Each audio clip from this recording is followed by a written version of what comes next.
আমাদের বার্ষিক পরীক্ষা চলছে, আজকে হওয়ার কথা। প্রতিদিনের ন্যায় আজকেও আমাদের সকাল 10টায় পরীক্ষা অনুষ্ঠিত হওয়ার কথা, কিন্তু আমরা স্কুলে আসার সময় দেখি আমাদের স্কুলের মধ্যে ব্যানার টাঙানো যে শিক্ষকদের কর্মবিরতি চলছে। এই জন্য আমাদের বাধ্য হয়ে আবার বাসায় চলে যেতে হচ্ছে। স্কুলে আসার পর আমি নিজে অনেকটা হতাশ, কারণ সারা বছর আমরা পড়াশোনা করি জাস্ট এই যে বার্ষিক পরীক্ষা একটা ভালো রেজাল্ট করার জন্য। আচ্ছা, মানছি যে শিক্ষকদের একটা দাবি আছে, দাবি সবারই থাকে। আমরা চাই শিক্ষকদের যৌক্তিক দাবিটা পূরণ করা হোক।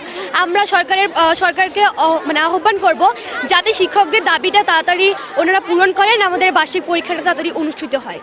আমি আজকে স্কুলে এসেছিলাম পরীক্ষা দেওয়ার উদ্দেশ্যে, কিন্তু এসে যা দেখলাম তাতে অনেক হতাশ হয়েছে, অনেক ডিসঅ্যাপয়েন্টেড হয়েছি। কারণ আমি অনেক প্রিপারেশন নিয়ে এসেছিলাম পরীক্ষা দেবো। এখন যদি পরীক্ষাটা পিছিয়ে যায় তো একটা প্রিপারেশনের ব্যাপার আছে, সময়ের ব্যাপার আছে, একটু পড়াশোনা একটু হলেও ক্ষতি তো হয়েছে এবং সময়ও একটু হলেও সময় নষ্ট হচ্ছে।